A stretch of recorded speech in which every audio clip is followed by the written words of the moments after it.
Bonjour tout le monde et bienvenue dans cette vidéo. Est-ce que vous saviez qu'il est possible d'atteindre une rentabilité tout à fait acceptable avec un panneau solaire plug and play?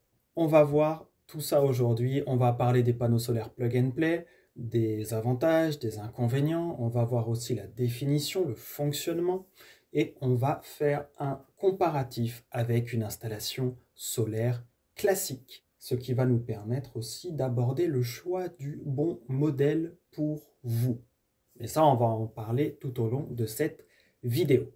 Alors, l'idée, c'est de vous aider si vous hésitez à passer à l'action pour peut-être prendre un premier panneau solaire ou un premier système ou kit solaire. Et c'est de vous permettre d'éviter de faire des erreurs d'achat qui peuvent parfois coûter cher. Alors déjà, on va voir ce qu'est un panneau solaire plug and play. Qu'est-ce que c'est? Un panneau solaire plug and play, c'est un panneau solaire qui est prêt à l'emploi. Donc, on va pouvoir le brancher directement sur une prise classique. Ça veut dire qu'au niveau électricité, on n'a rien de spécial à gérer.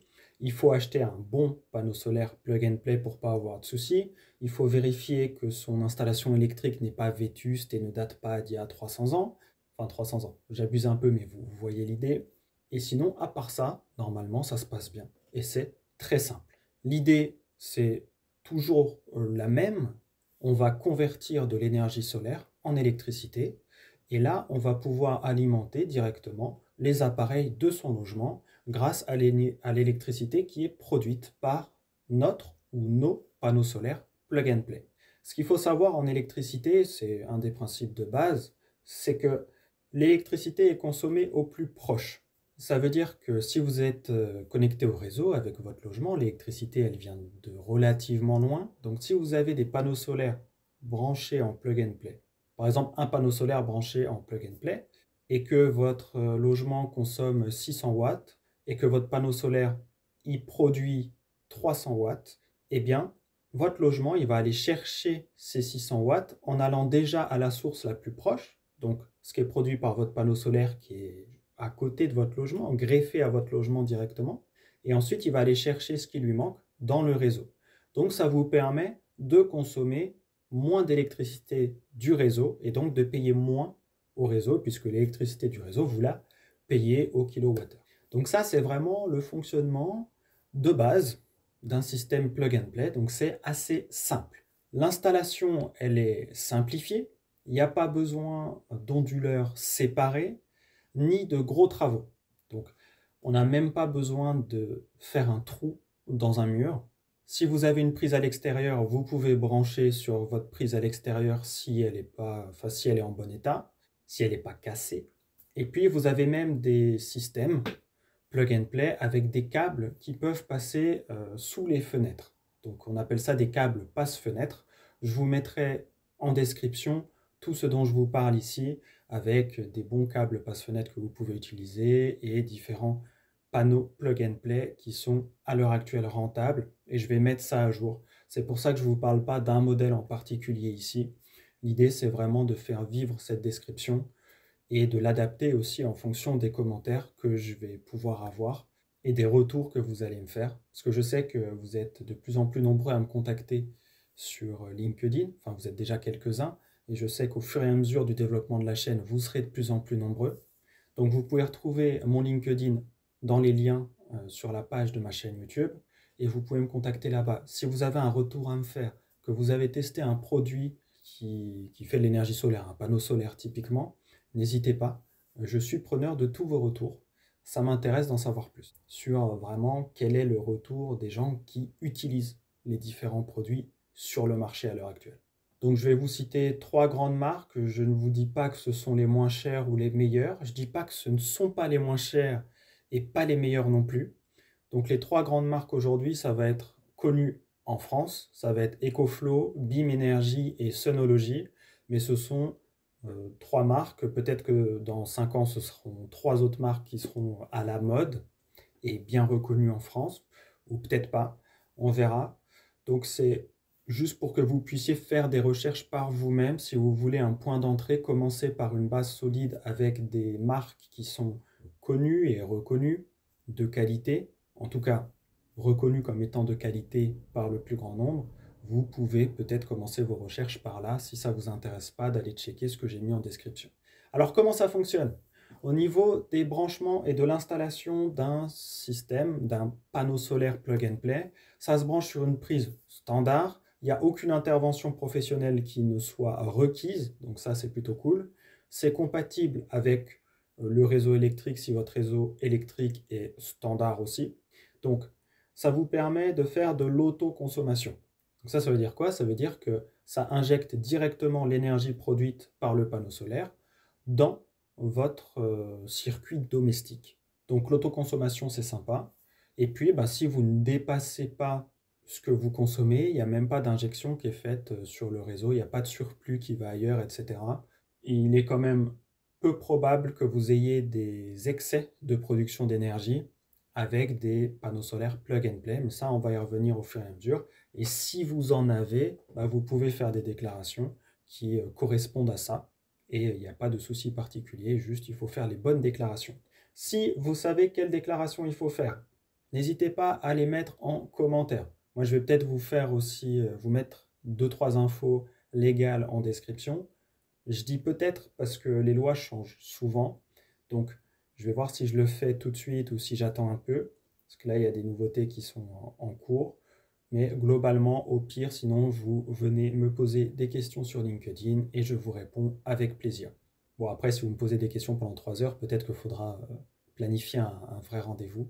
Mais sinon, si vous avez une ou deux questions comme ça, avec plaisir, sans souci. Au niveau de la production d'électricité, il y a un impact du coup sur la facture. Ça réduit votre consommation que vous prenez depuis les réseaux. Et donc, vous avez des factures d'électricité qui vont être réduites. Alors ça dépend de l'ensoleillement, de où est-ce que vous avez posé votre panneau solaire, ça dépend des appareils en fonctionnement, ça dépend de pas mal de choses. Donc il faudrait calculer la rentabilité en fonction de votre cas précis. Ça dépend aussi des périodes de l'année et autres. Mais en gros, un bon système plug and play, en moins de 10 ans, il va être rentabilisé. Moins de 10 ans. Notamment parce qu'on n'a pas à payer les coûts d'installation comme pour une grosse installation, mais ça on y reviendra après. Et donc ça peut être très intéressant.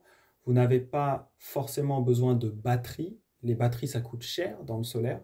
En tout cas, à l'heure actuelle, c'est ce qui coûte le plus cher avec l'installation quand on passe par des professionnels. Donc là, on peut se passer et de l'installation et des batteries. Donc c'est sûr que financièrement, on arrive à des rentabilités très vite, entre 5 à 10 ans en moyenne. Après 5 ans, il faut peut-être avoir un peu de chance, trouver un panneau solaire vraiment pas cher et qui fonctionne bien, peut-être d'occasion, peut-être trouver une bonne affaire lors de soldes ou autre. Bon, ok, mais on va dire qu'entre 7 et 10 ans déjà, même avec du neuf, c'est possible.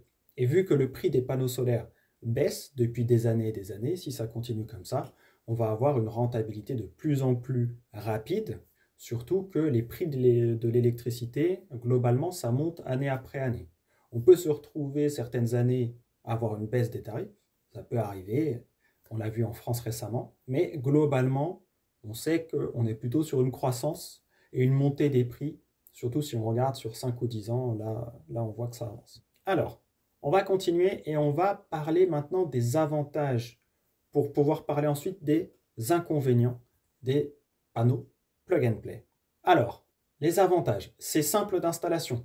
Il n'y a pas besoin de technicien, j'ai déjà dit tout à l'heure. La mise en place, elle est souvent rapide. Quelques minutes, quelques dizaines de minutes maximum et c'est prêt. Si jamais il faut monter 2-3 trucs dans le panneau ou les supports de panneaux, en fonction de comment vous les installez, au sol, penché ou pas, contre un mur, etc. Bon, c'est ce qui va prendre normalement le plus de temps, c'est cette partie-là. Au niveau des finances, c'est très accessible. Le coût d'achat est plus bas qu'une installation classique et l'amortissement, on l'a vu, il est relativement rapide.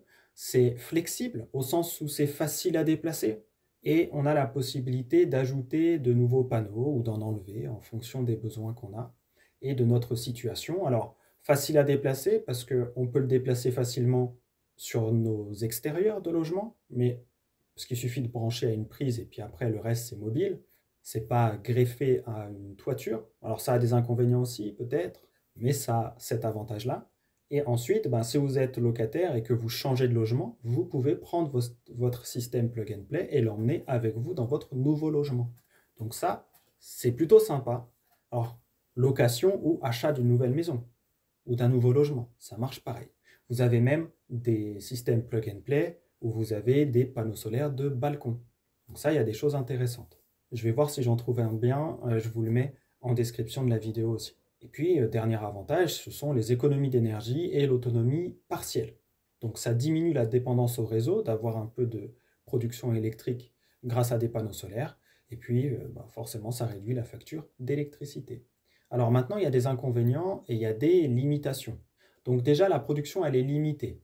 On est souvent sur une puissance qui va être inférieure à 800 watts ou au maximum 800 watts, ce qui est insuffisant pour couvrir toute la consommation d'un foyer classique, en tout cas en France. Et donc, on ne va pas être sur une autonomie totale.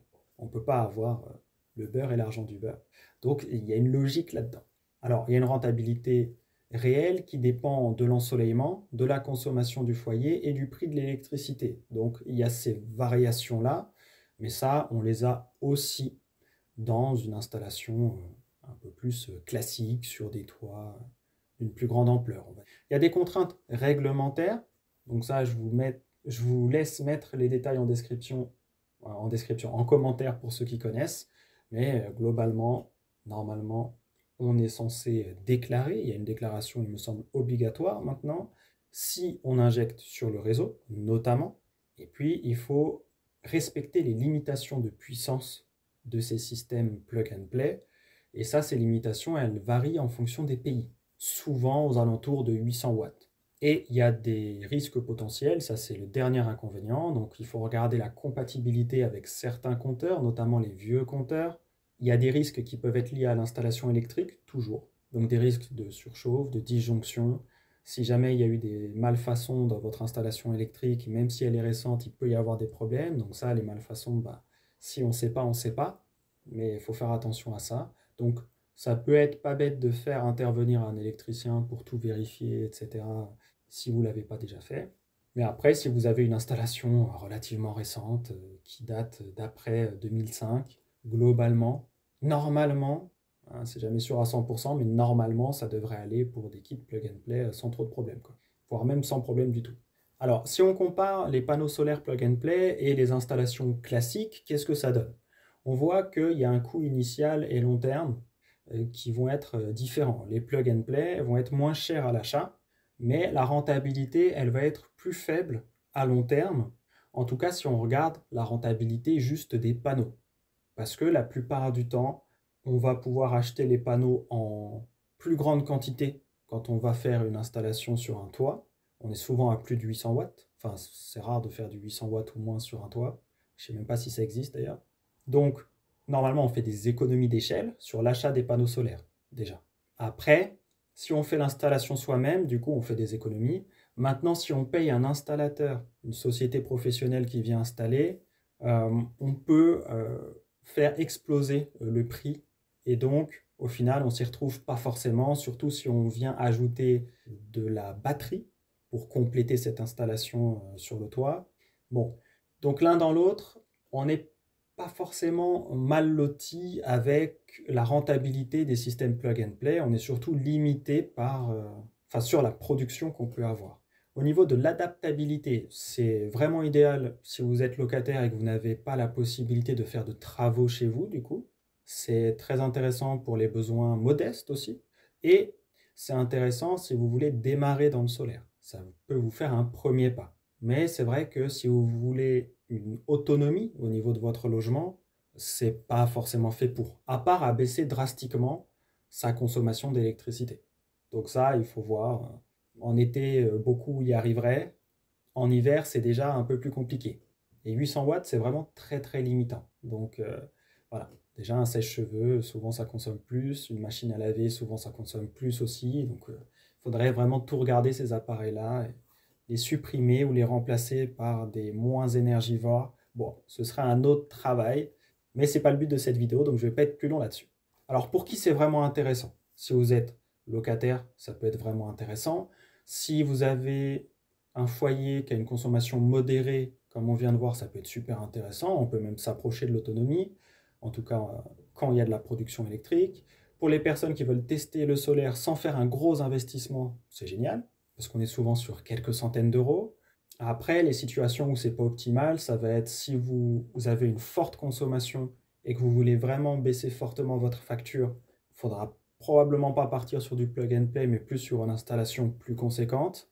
Et puis pour les personnes qui cherchent une autonomie complète, bon là on l'a vu, installation plus conséquente aussi. Alors comment on va choisir un bon panneau solaire ou kit solaire plug and play? Il y a plusieurs choses. Déjà, le critère essentiel numéro 1, ça va être le prix, quel budget vous voulez y consacrer. Ensuite, la puissance, on peut faire en gros de 100 watts à 800 watts, c'est jouable. Donc si vous êtes sur 100 watts, alors d'ailleurs les panneaux solaires plug and play qu'on voit qui sont à la vente, c'est souvent entre 300 et 800 watts. En tout cas les panneaux ou les systèmes. Parce que des fois il y a deux panneaux de 400 watts, donc ça fait 800 watts. Bon, c'est souvent à partir de 300 watts quand même. Maintenant, vous pouvez très bien prendre un panneau de 100 watts, y greffer un onduleur, enfin un micro-onduleur. Il y a des marques qui font ça, je vous mettrai ça en description aussi. Et ce micro-onduleur peut permettre d'être greffé en plug and play, comme si c'était juste un panneau solaire plug and play à la limite. Et en fait, vous mettez vos panneaux solaires sur l'onduleur. Donc pareil, ça peut être très très simple. Et puis après, cet onduleur, il est greffé en plug and play sur votre maison et ça peut injecter jusqu'à 800 watts. Alors il y a des micro-onduleurs qui vont même jusqu'à 1200 watts, etc. Alors il faut regarder pareil la législation en fonction de ce que vous faites, de ce que vous voulez faire ou pas aussi comme déclaration. Il faut checker tout ça. Donc ça c'est possible. L'avantage du micro-onduleur, c'est que si vous prenez un panneau solaire ou des panneaux solaires et que vous les mettez en plug and play, ça va faire du courant continu, souvent. Donc ce n'est pas forcément l'idéal. Il faut bien vérifier qu'il y a un micro-onduleur qui soit adapté directement dans le système pour faire du courant alternatif, ce qui est moins dangereux. Voilà, je vous fais simple. Je ne vais pas rentrer plus dans les détails, mais en gros, dans nos maisons, on a du courant alternatif. Donc c'est ça qu'on veut. Alors je vous laisse, si vous êtes expert, détailler ça en commentaire. Là, c'est vraiment une façon très simple de le dire. Mais vous pouvez du coup le créer vous-même en prenant des panneaux solaires, les greffer à un onduleur, un micro-onduleur souvent, donc qui va faire 600, 800 watts. Et puis ça, vous le mettez en plug and play si c'est fait pour. Et là, vous avez une production et vous pouvez varier les panneaux solaires que vous greffez à l'onduleur en fonction de ce que vous voulez comme production et comme panneaux solaires. Ça peut être intéressant. Où est-ce que vous pouvez acheter ça? On peut en trouver un peu partout maintenant, sur des sites spécialisés, aussi dans des grandes enseignes. On peut en acheter directement au fabricant aussi si on a les contacts. Et puis sur Amazon même, il y en a. Donc vraiment, il y a plein de façons d'acheter des panneaux solaires ou des kits solaires plug and play. Donc ça, c'est plutôt cool. Il faut éviter les pièges. Donc méfiez-vous des offres qui sont trop alléchantes ou des offres que vous ne comprenez pas. N'hésitez pas à poser des questions à des professionnels, même s'il faut prendre des rendez-vous payants.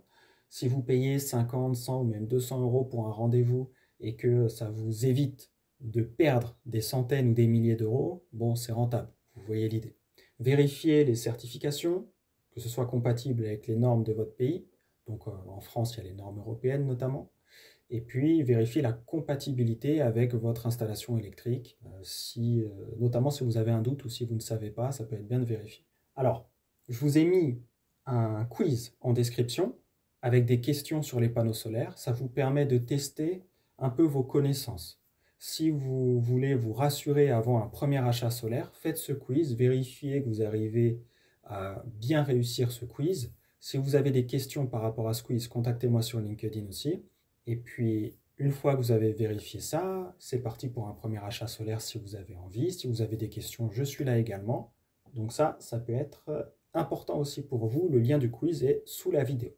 Donc en résumé, les panneaux solaires plug and play et les kits solaires plug and play, ils sont faciles d'utilisation, faciles d'installation. C'est un bon complément énergétique, même si la production est limitée.